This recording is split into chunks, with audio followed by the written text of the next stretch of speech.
The year 2025 began with a terrifying display of nature's power in Los Angeles County. Destructive wildfires, notably the Eaton and Palisades fires, tore through communities on January 7th. These were not small blazes, they were infernos. They consumed everything in their path with alarming speed and ferocity. The fires painted the sky orange and filled the air with thick, choking smoke. Residents watched in horror as flames approached their neighborhoods, forcing many to flee with little more than the clothes on their backs. Over 10,000 structures were reduced to ash and rubble. This number includes thousands of family homes, apartments, and local businesses. Tens of thousands of residents found themselves suddenly homeless. They were evacuated from their familiar surroundings, unsure when or if they could return. Emergency services worked tirelessly, but the sheer scope of the destruction overwhelmed initial response efforts. The fires didn't just destroy property, they shattered the sense of stability for countless Angelenos. Evacuation centers quickly filled, offering temporary refuge. However, these were short-term solutions to a long-term problem. Los Angeles already faced a severe housing shortage before the fires. Now, with thousands of homes gone, the demand for available rental units surged dramatically. This sudden imbalance between supply and demand set the stage for a new crisis. In the wake of widespread destruction, a new, man-made crisis began to emerge. Some landlords saw the desperation of displaced residents as an opportunity. Reports quickly surfaced of exploitative rent hikes. These were not minor increases. Rents were reportedly doubling or even tripling overnight in some areas. Landlords with vacant properties or those whose units were suddenly in high demand allegedly began to capitalize on the misfortune of others. This practice added a layer of profound injustice to an already tragic situation. Following the January 2025 fires, some landlords increased rents by as much as 150%. Online property listings showed abrupt price jumps, sometimes up to 50%, almost immediately after the disaster. This created significant tension. On one side were tenants, struggling to find any affordable place to live amidst the chaos. On the other were some property owners seemingly profiting from the surge in demand caused by the disaster. This behavior quickly became a widespread concern for authorities and housing advocates alike. The statistics of homes lost and rents increased tell only part of the story. Behind these numbers are real people facing unimaginable hardship. Consider Wendy Lopez, a single mother. The fires didn't destroy her home, but they devastated her income. With her work hours halved due to the disaster's economic impact, she suddenly found herself unable to afford her rent. Her landlord then issued an eviction notice along with a rent increase from $1,320 to $1,430. This increase, though seemingly modest compared to others, pushed her beyond her already strained financial limits. Maria del Sagrario Hernandez is another individual caught in this crisis. She had been facing eviction since December 2024, even before the major fires hit. The post-fire rental market made her situation even more precarious. With prices soaring, the only housing she could find within her budget was a single bedroom. She would have to share this small space with roommates.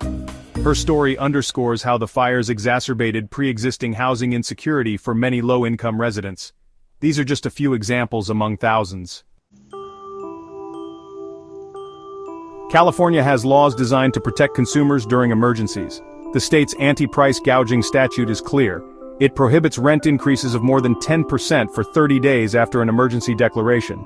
For new rental listings, the law caps rents at 160% of the area's fair market rent. These measures are intended to prevent exactly the kind of exploitation seen after the January 2025 wildfires. However, the effectiveness of these laws quickly came into question, as reports of violations surged across Los Angeles County. Despite these legal protections, the reality on the ground was starkly different.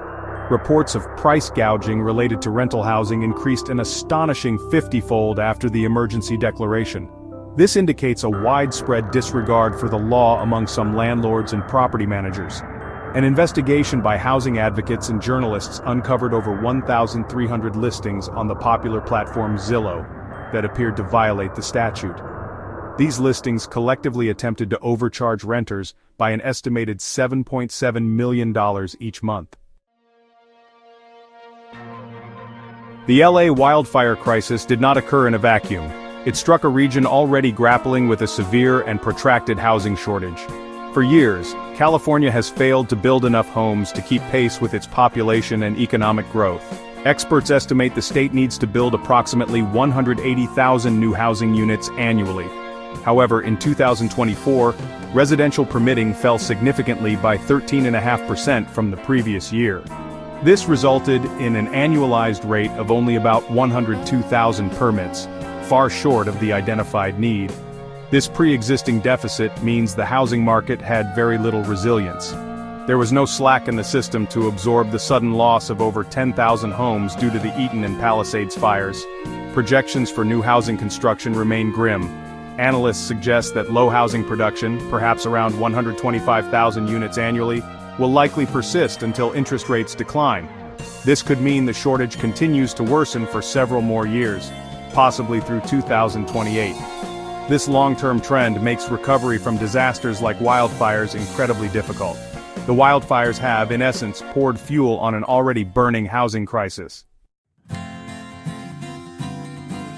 Amidst the devastation and the predatory rental market, some innovative solutions are beginning to offer glimmers of hope. As of May 2025, one notable effort comes from Samara. This Bay Area-based company manufactures accessory dwelling units often known as granny flats or backyard cottages. Samara, which spun off from Airbnb in 2022, is providing factory-built homes at no cost to some wildfire victims in Los Angeles. This initiative directly addresses the immediate need for shelter for those who have lost everything. Mike McNamara, Samara's CEO, has emphasized the company's mission. He stated that Samara aims to offer scalable and budget-friendly housing solutions. This is particularly crucial in the aftermath of climate-related disasters like the recent wildfires. Their factory-built ADUs can be deployed relatively quickly compared to traditional construction. This speed is essential when thousands of people are displaced and need housing urgently. The fight against exploitative rent hikes is not just being waged by authorities. Communities are actively mobilizing. Tenant organizer Chelsea Kirk took a powerful grassroots approach. She created a crowdsourced database to track suspicious rent listings across Los Angeles. This database, shared widely online, quickly went viral. It collected over 1,400 submissions from concerned citizens and affected tenants. This collective effort helped to identify and publicize potential instances of price gouging, putting pressure on landlords and providing valuable data for enforcement agencies. Tenant advocacy groups have also been vocal and active. Tony Carfello of the LA Tenants Union has been a prominent critic of the official disaster response. He argues that it has been insufficient to protect vulnerable tenants. These organizations are on the front lines providing legal aid, organizing protests, and advocating for stronger tenant protections at both city and state levels.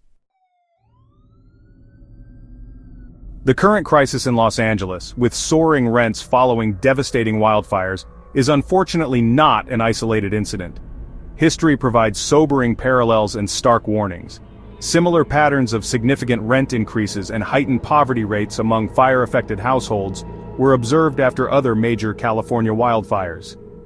The 2018 Camp Fire, which destroyed the town of Paradise, led to a housing crisis in surrounding areas as displaced residents scrambled for limited accommodation, causing rents to spike. This created long-term challenges for the region's affordability. More recently, the 2023 Maui fires in Hawaii offered another tragic example.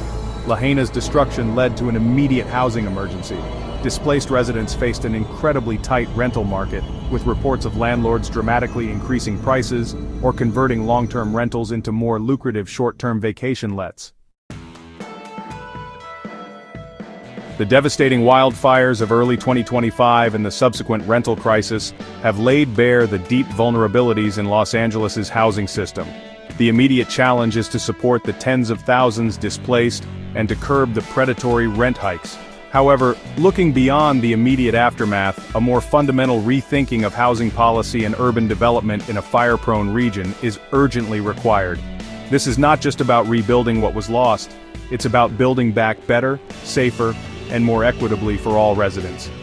Systemic change is needed to address the chronic housing shortage that made Los Angeles so susceptible to this crisis. This includes streamlining the process for building new homes, especially affordable housing. It also means exploring diverse housing types, such as the ADUs being trialed by Samara, and increasing density in appropriate urban areas. The state's failure to meet its own housing construction goals, as highlighted by Governor Newsom's ambitious but unmet pledge, needs to be rectified with concrete action and political will. Without a significant increase in housing supply, Louisiana will remain vulnerable. Furthermore, policies must be strengthened to protect tenants, not just during declared emergencies, but consistently. While anti-price gouging laws exist, their enforcement needs to be more robust and proactive. The rejection of a citywide rent freeze during this crisis highlights a reluctance to implement stronger tenant protections.